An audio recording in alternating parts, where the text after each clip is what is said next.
Hi there, I'm Carrie Cassidy from Project Camelot, and I am here with Marshall V. Summers. And this is a very impromptu interview done in a live setting because Marshall is up here in Estes Park, Colorado, and I happen to fly into Colorado as well to visit some friends this weekend.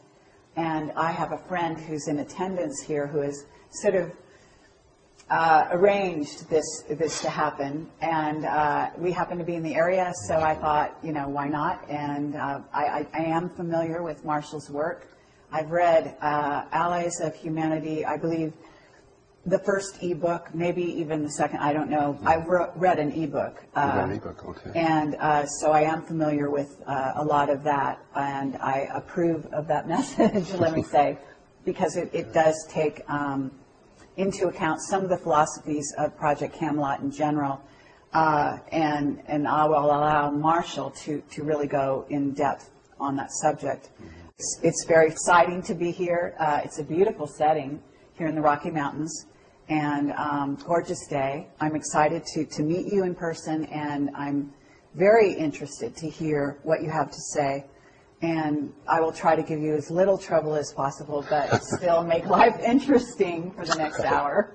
So, so hello, and please introduce yourself to the camera for the people that are not familiar with your work, if you wouldn't mind. Okay, well, my name is Marshall V. Summers, and I am presenting what I believe to be an important, what I call greater community awareness and understanding about the people of Earth and our presence in a greater community full of intelligent life, and what our emergence into that greater community will mean for us and can mean for us, both the opportunities and hazards involved in perhaps the greatest event in human history.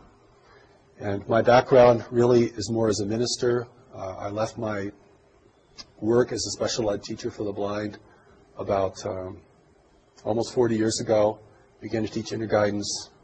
Had a personal revelation in 1982, which confronted me with a voice that had been counseling me both in my inner guidance work and as a special educator.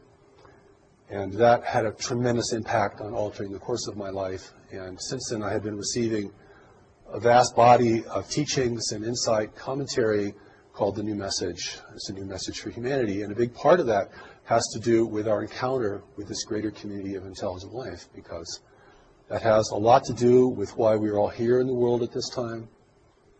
But we as terrestrial dwellers do not yet have the wisdom, or nor the perspective, or the insight enough yet to be able to comprehend this greater community sufficiently so that we as the native peoples of the world do not make the kind of critical errors that the native peoples in the past have made regarding their first contacts with explorers from beyond. Okay. Now, just because I'm curious, and I think that the viewer will be as well, you say you had a voice that sort of changed your path come forward, and I assume this is sort of like a contact experience of some kind. Yes. And I'm wondering, could you describe the contact in a little more depth? Certain race of beings, et cetera, and is this an ongoing contact? Do you feel that you're communicating with your higher self, or do you feel that you are actually communicating with a group of beings that are a specific race of beings, for example? Okay.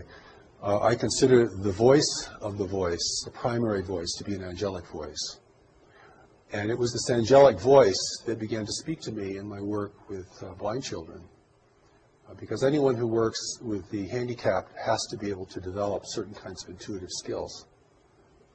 You can't go by the book if you're really going to teach young people how to be independent livers or live independently. And so this voice grew in scope and power for me to such a point that it began to give me curricula to teach. And I taught that curriculum, and I also studied it. I also made myself the first student of my work always. And this built up to such a point that I had an epiphany of my own, because certainly that voice isn't here simply to make you feel comfortable or to make you happy, but to ask you to do something significant and to engage you in serving the world beyond what you had considered to be possible or even preferable before. So this voice experience has grown into a major aspect of my life and certainly the source of my work. And it was this voice that asked me to receive the Allies of Humanity briefings from a group of observers, off-planet observers, who were witnessing the extraterrestrial intervention in our world and wanted to provide us wisdom about that intervention to equip us and forearm us and forewarn us of what that could mean for us. We have a real disadvantage in encountering this greater community, and so the Allies of Humanity briefings are here to impart greater community knowledge and wisdom to us, so that we may have this contact experience from a position of power and authority and responsibility. But the angelic voice is the voice of the new message. It's the voice that has presented all of my writings, all of my recordings, and now is beginning to reach people in other countries and around the world. So it has been quite an inexplicable journey. So whenever anyone asks me about my life and how did you come into this, I'm always bewildered at how I'm going to answer such a thing. And I think you understand this, because anyone who is connected beneath the surface of the mind, what you could call the higher self or the deeper self, begins to live a much more inexplicable life. Mm-hmm. And I know many of your readers and viewers understand this and experience this, as do the people who are gathered here today. I guess I'm a little confused in terms of when you call it an angelic voice and you say the Allies of Humanity material that you were given. Yes. Did that come from the angelic voice, or did it come from another group that was then communicating to the angelic voice? Is there some kind of relationship here? Well, yes. The Allies of Humanity briefings are briefings from an extraterrestrial source. It's an authentic off-planet communication that I was asked to receive. And I should mention that when I was asked to receive this, I was very resistant to it. I just did not want to get involved in this arena called the extraterrestrial presence in the world. But before, in 1996, I was preparing Greater Community Spirituality, which is a very core book to the New Message teachings. And of course, it deals a great deal with the greater community, understanding God at the level of the greater community, understanding our association, our individual association with the universe full of intelligent life, what wisdom means there, the things that we do not yet understand in order to function there responsibly and effectively. And it was this voice that asked me to receive an off-planet source called the Allies of Humanity. And I finally relented, because after a while, I mean, freedom is no choice in that sense. And that began the briefings, the transmission of the briefings. The first set of briefings happened in 2 stages over the course of 1 year, and the second set of briefings all happened within about just a few days. And the third set of briefings, which has not yet been published, most of it was received in 1 day. And then last February, I received the final chapter to it. And there's a story behind the Allies which is pretty interesting, because they're really operating as spies here in service to us, because they represent free nations in our region of space. And freedom is rare in the universe, and particularly in our region of space. So we know from our worldly experience that free nations don't get along very well with unfree nations. And there's always a dissonance there and a difficulty. And so the world is now really being intervened by races who are here to take advantage of this world and of our position in this world. And the Allies briefings warn us about this, that this is premature contact, that humanity is not ready for contact. We do not have the social cohesion. We do not have the worldly wisdom. We're not prepared for this kind of engagement with races who can be far more clever and effective than we are, and who can exert much more control over the mental environment, a reality that we're only just beginning to understand. And so the briefings are really here not only to warn us, but to encourage us. Because what I see in the world today is that individuals and groups of individuals are losing confidence, not only in themselves individually, but in human institutions, human leadership. And of course, we all have good reasons to doubt human leadership. But this erosion of confidence in ourselves and one another sets the stage for the kind of intervention that is occurring in the world today, which is not a military intervention. It's an intervention of persuasion and dissonance, and it's manifesting itself in different ways. And so it's very important for us, particularly for people who have a spiritual grounding, who are focused spiritually, because we can make some very critical mistakes in assuming that whatever happens to us is the right thing to happen to us. You've heard these kind of platitudes. We're right where we just need to be. God gives us whatever we need. We can handle whatever happens. These are the kind of ideas that can really get us in trouble in engaging with the complexity of life, even as it's manifesting in our world today. Okay, well, very true words. In terms of the way the briefings came to you, can you describe how they came to you, like literally the physical way they came to you, and whether or not you say they came sort of through this particular race or a group of races, and I'm not sure which, and whether or not they manifested to you interdimensionally, physically, or whether you were, you saw them in, however it was for you. Okay, well, because a lot of people have different question. experiences in that way when Certainly. they get telepathic information from other beings, other races, which may or may not be authentic, and coming from source and so on and so on, so forth. So can you describe sort of the nuts and bolts of that, and then we'll get into the context of the material. Well, I'll hold this in contrast to the experience of the angelic presence, which is a tremendous presence. In fact, for me, it was so tremendous that when I really was able to face it completely, it had a kind of devastating effect on my life. It wasn't a sweet and comforting kind of experience. It was more like being blasted by radiation, and it certainly created a shift in me. And so I hold that kind of experience, which is a tremendous experience presence, will fill the entire room. You can't think of anything else. You can't do anything else. I mean, it's overwhelming. And if you have not learned to recognize what it is, you might think it is a terrible thing that's happening to you. You might be terrified of it. So I've had a long runway in preparing to receive this kind of presence and to receive this communication. But the allies, I did not meet them personally. They've never visited the planet. They've never been on the planet.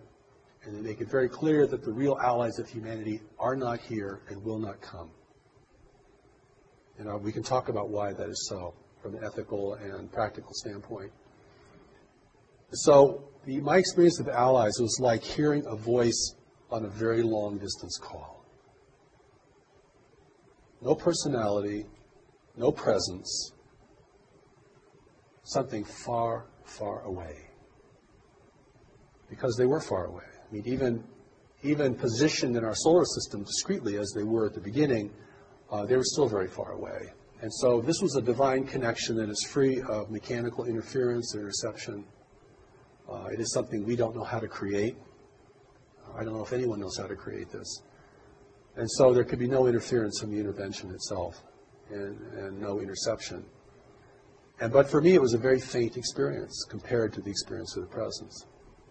So no dramatic meetings, didn't get on any spaceships, didn't travel around the galaxy. I didn't do anything like that. And yet the emphasis on my receiving this was so strong. And had that emphasis not been there, I'm sure I would have just dismissed it as an errant kind of experience or an annoyance. Or, no, I don't want to do that. But it proved to be very important, and I recorded it in my voice, and it was transcribed. But when I read the Allies of Humanity briefings, I know this is not coming from me. And I think especially notable in the Allies is the regard it has for humanity. A seeming regard that's much greater than I think most of us have for our own selves as a race. I mean, we're a pretty clumsy, violent, and disorganized race. Collectively, we might be fantastic individually, but collectively we don't make a very good show in our local universe. And the Allies do comment on that. But for me, the engagement was very, very subtle. But when I locked into that, it was quite strong. I mean, the words flowed, the feeling flowed, the kind of beyond words you hear in the communication had real power and efficacy, and certainly affected me, affected the people who were the first to listen to these. But it's just my voice. Whereas when you listen to the angelic presence speaking through me, you're hearing a totally different voice. I mean, it has somewhat like my voice because it's using my body as a platform, but that's clearly not me. In fact, we listened to one of the recordings this morning in our conference, which we call the encampment, and I listened to that voice and I thought, I wish I could talk like that. I really do, and I mean that. I've tried and I can't do it. You have a 40-minute presentation, it's word perfect, every sentence is powerful, the inflections are perfect, nobody can figure out what the accent is. I don't know. You know, all I can say is I yield to that experience and to provide it to others, see if it is valuable for them. So I have a couple different directions I want to go, and I know we have limited time here, so I'm going to try to do it easily and quickly. But so in terms of, first of all, you heard it as it was a distant telephone call. So is it in your head a voice, and then you are sort of taking dictation, writing it down, or speaking it out? No, I hear it as a voice, and then that voice locks onto my voice, and then I can speak it and record it. Okay. It's way too fast for me to write. I've never been able to write these things down at the speed at which they're given. Okay, but you're hearing, it's like a sort of clear audience. Faint little voice. Faint little voice. In fact, before I received the first set of briefings, I was kept up almost an entire weekend because I didn't really want to accept it, by this little voice saying, would you please receive us? Receive us. Receive us. And this was like a ringing in your ear. It was so continual. It's like a repeating message. And but once I locked into the voice, I could speak it. And my inexplicable training has enabled me to do that. Okay. And once you started speaking what you were hearing, and you're saying, on the one hand, you did this with the angelic presence in a certain sense, then physically, I am assuming it was completely different. Completely different. The contrast couldn't be greater. Okay. No presence, no sense of anyone nearby. You're hearing something very, very distant. It's nothing visual? No, it's like it's coming through a tube. Like someone speaking through a long tube. Okay. And that's one of the ways that I knew there was something very different, and that's why at the beginning I was resistant, because I just didn't want to deal with voices I don't know, and particularly if they claim to be off-planet and physical and things like that. But what they reveal, I think, is pretty remarkable and very clear and very shocking, and not only shocking in terms of what we don't know, but shocking in terms of what we have to might reconsider that we think we already know about the extraterrestrial presence and what it means for our world.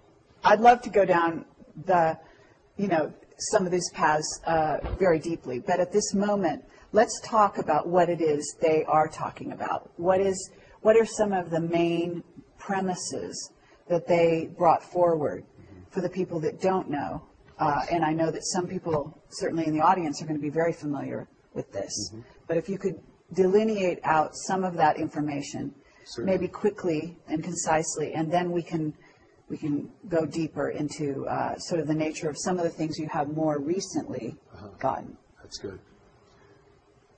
First, they want us to know that there are free races actually out in the universe. And that the universe is governed by nature, and no one has been able to overcome nature. Now, this is very important because we think technology has no end, and that it can replace all the constraints of nature. And they make it very clear that the more advanced a race is technologically, the greater its need for resources. The more it has to be engaged in complex arenas of trade, the more it has to be uniform and undemocratic, and the more it's actually vulnerable to having access to what it needs from the greater community. And we live in a highly populated part of the universe where there is not a lot of frontier, where there are very strict rules of trade, a great deal of control over territory. It's not the Wild West out there, free for our taking. And war has been suppressed in this region of space. Conquest is suppressed. So if you want to gain influence over another world, you have to do it through other means. And the other means have been cultivated to a very high degree. And we're talking about persuasion and deception. Okay. And here we are, the native peoples of the world, thinking that we're in the center of the universe, that if anyone would come to visit us, they would come to help us most naturally, because we are so important to the cosmos. And, you know, we, of course, want higher technology because we want power. And we have problems here we can't seem to deal with, global problems, resource depletion, climate change, political corruption, a growing dissonance between nations over who have access to the remaining resources of the world, just one example. And so we feel very needy of help. See what I'm saying? And so the Allies briefings make it very clear that those who are in the world today will present themselves as agents of change and beneficial change for humanity. The world cannot be militarily overtaken because it would destroy its value. None of the races visiting our world can live here because of the biological hazard. So they need human assistance. They need us to use the planet the way they want it used. And they'll even use all of our infrastructure. And the reason that this is new and not ancient is because only in the latter part of the 20th century have we created an infrastructure that foreign races can utilize. The native peoples couldn't do anything for them. Okay, well, what about the times of Atlantis? The world's been visited throughout its history. There have been attempts to colonize the planet. They've all failed because of the biological hazard. And biological hazard is a very big deal in the greater community, and we can certainly talk about that if we have any time. Mm-hmm. And I think the Allies' intention is to warn us that there are different races of beings here, but they're all part of an intervention. And there are competing groups here in the world. And they're multiracial. So we may see them in different forms, and they can certainly project forms. I don't mean that mysteriously, I mean that technologically. I mean, they can project images holographically into our environment. And they will use our aspirations, our greed, our corruption, our uncertainty, and our insecurity to build their importance. And certainly, even at this point, they have enough human representatives and apologists in the world that will promote their importance and the idea that humanity cannot make it on its own, that our leaders are incorrigible, their institutions are too flawed to be redeemed, and that we must have their health and their brilliance and even their spiritual enlightenment in order to redeem ourselves and to take care of our world in the way that we might aspire to. Excuse me.